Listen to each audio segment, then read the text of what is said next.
Pleasure to be here. I've been an internet entrepreneur now for about 10 years, and while it's suddenly so cool and sexy to be an entrepreneur and a founder, back when I started, essentially meant that you didn't get a job out of college. And a lot has changed since then. When I look back at my life, I genuinely think that I'm living a dream where I get to do things that I thoroughly love without caring two hoots about what the world thinks of me. And I quite often question, how did I get to this point? I have no purpose for standing here in front of you all sharing my story. There is nothing that you owe me, neither your time nor your money. But it's quite a fascinating question for me to reflect back on my life and see what is it that I did knowingly, unknowingly that got me to this point. So I'll take you back school time, and you'll resonate with it a lot more. But with one key distinction, I was one of those students in school that knew exactly what I wanted to do in life. Like, there was zero ambiguity. There was a three-step plan. You go to the US to do a PhD in physics, you join NASA, and then you become the first man on Mars. It was exactly it. Well, until, of course, Elon Musk completely spoiled it for me, but that's another story.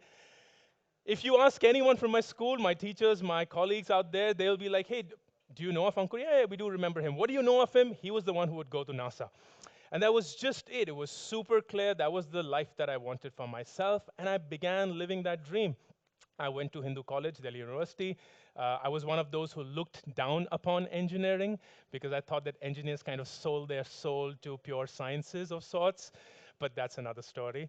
And I went to Hindu College, did my bachelor's in physics, pretty much didn't study anything, but got to know that, of course, I have to go to the US, do my PhD, and I got through a great university, full scholarship. You go in there, and like any other Indian student, which has it relatively easy in the US figuring things out, I was doing extremely well there. And everything that I had planned for myself was happening. I was in a great university, in a PhD program, on a 100% scholarship, acing the exams, on possibly a fast track to finish that PhD. But something was missing.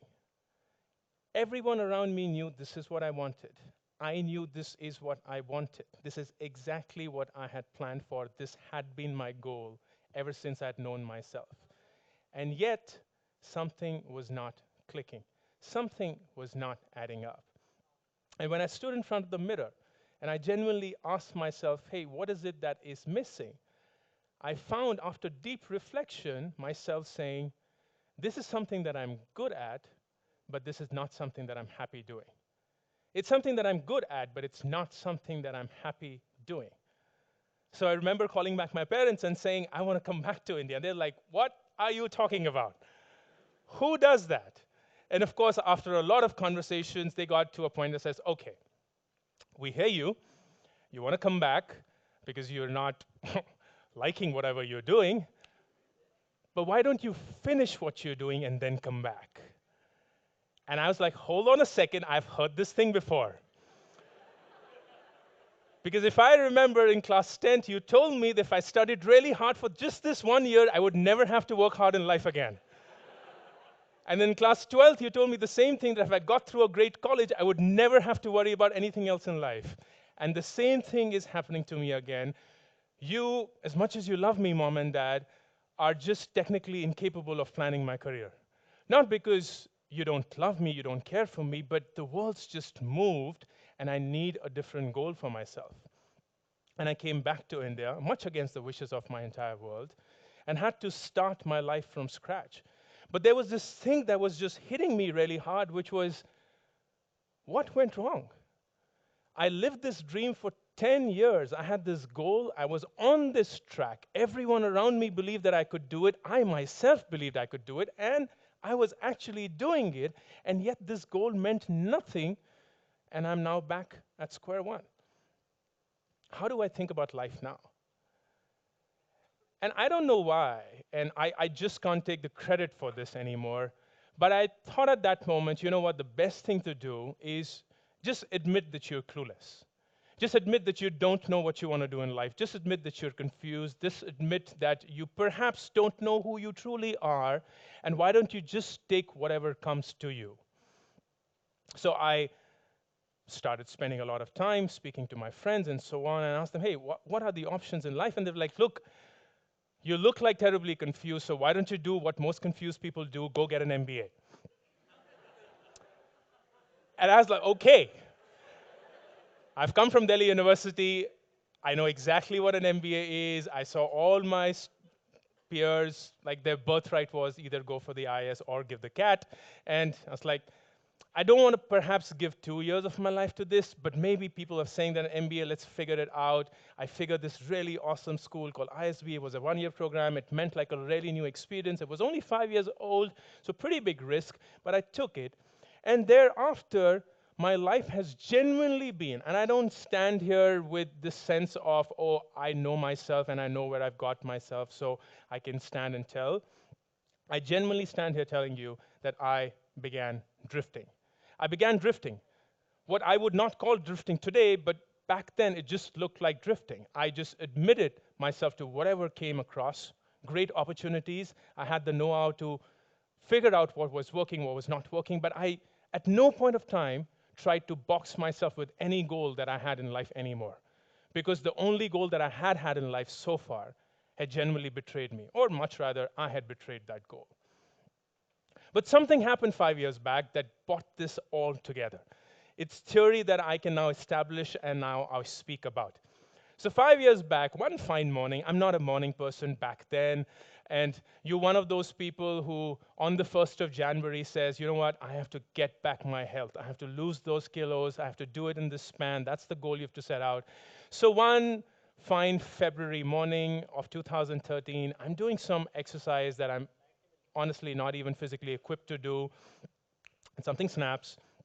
And the next thing I know is that my hip bone is really hurting and I cannot walk.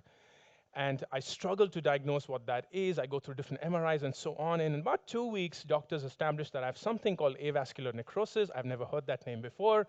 It's called AVN for short. I Google AVN, it tells me adult video network, so clearly I'm lost.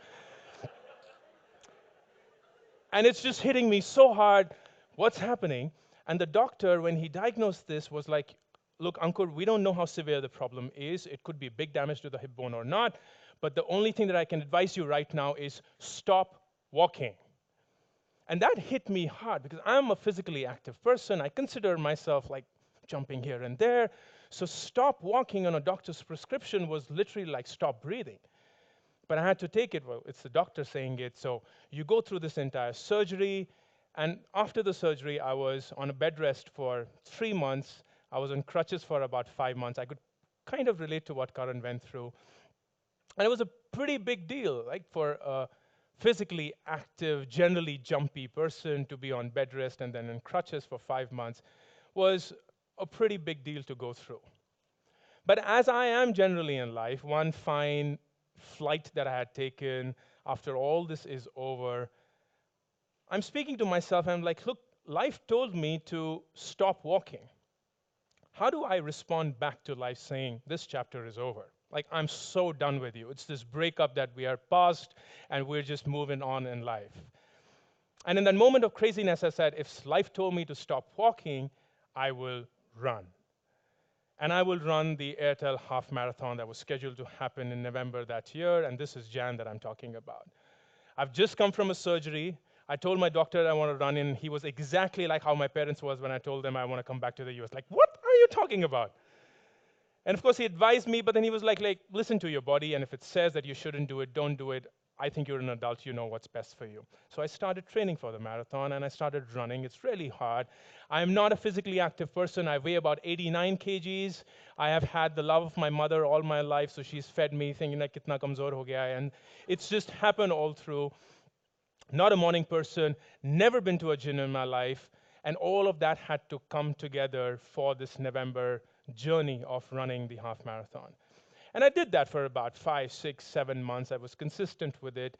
I habituated myself into going to the gym, and even if I couldn't run, couldn't get myself to do what I had to do, I just showed up. I just showed up. And on the day of the half marathon, you're supposed to run 21 kilometers in 3 hours. I had never, in practice, run 21 kilometers at a stretch. The maximum that I had run was 14 kilometers as part of my training for the last 7 months. So I wasn't sure of whether I'll be able to do it or not. reach the goal that I had set for myself, which was run the half marathon. And I started the marathon, and you're supposed to run it in 3 hours, which is like 7 kilometers an hour. That's brisk walking at best. And through a combination of running and walking and stopping and even eating on the way, I finished the half marathon. And what I felt would be this massive sense of triumph translated into this massive sense of guilt. Guilt because I thought that I cheated the system. Guilt because I thought I cheated my own self. I was supposed to run the half marathon through intense training, telling my life that I had come over the stop walking episode.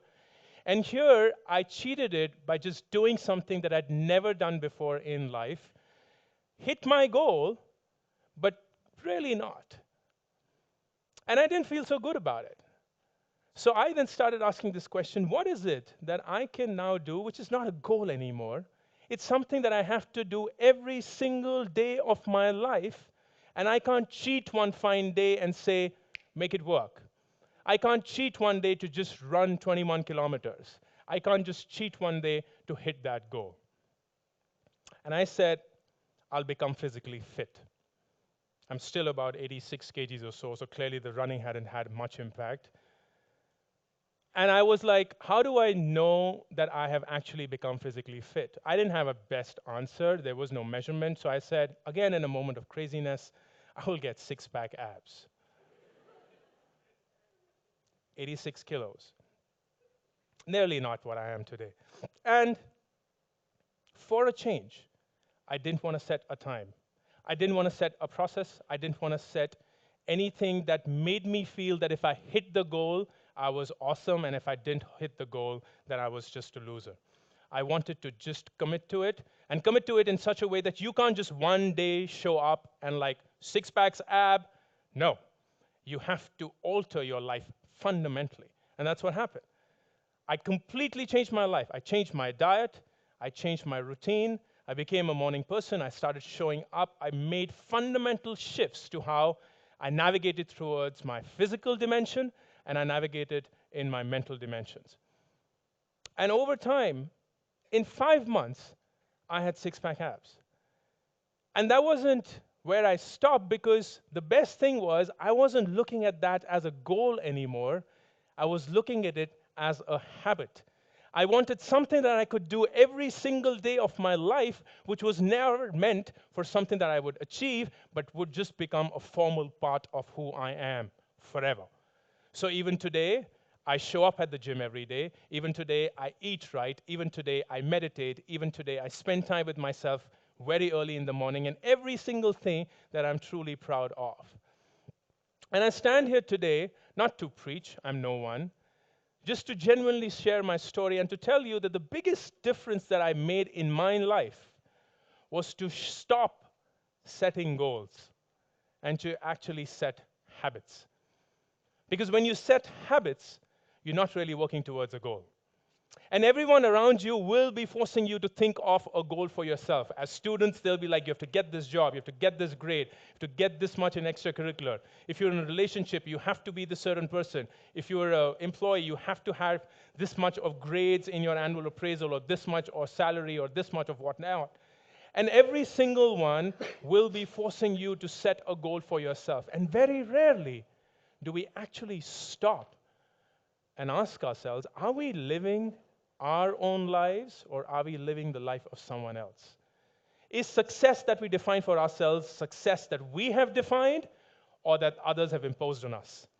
Because it's so easy for us to say, you've got to, by this age, have this much of salary, this much of income, this much of reputation, this much of cars, bungalows, kids, whatnot. But what is it that you've truly done that has habituated you into living life? So today, if I were to go for an interview and anyone asks me the favorite question of all times, where do you see yourself 5 years from now? My first response will be definitely not here. But my second response is, I don't know. And I am thoroughly blessed to be comfortable with that state of mind. What I do know is what I will do every week, every day, every month and every year of my life, and I will keep doing it because it's a good habit that I have formalized in my system. But where it takes me continues to fascinate me. Because the problem with goals is that when you hit them, you get this false sense of awesomeness, and when you don't, you get this supreme sense of shittiness. And the truth is, no one is intellectually capable of deciding what that goal should be for you. Definitely not your boss and your manager who tells us that this should be the quarterly or the monthly sales target.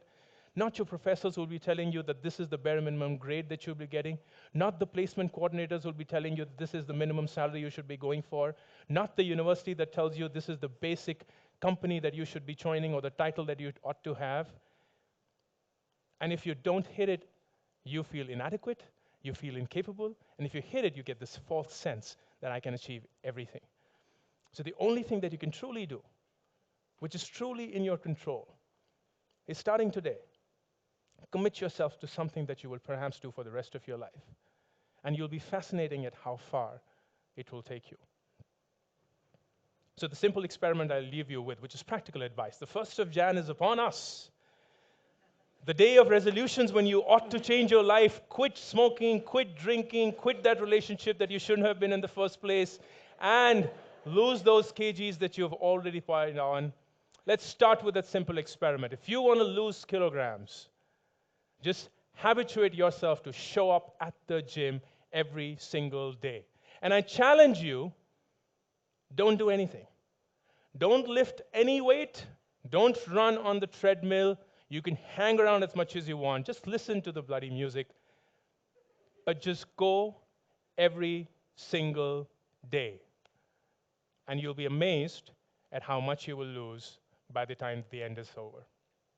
You'll be amazed at how much just the act of showing up changes everything in all our lives. Thank you.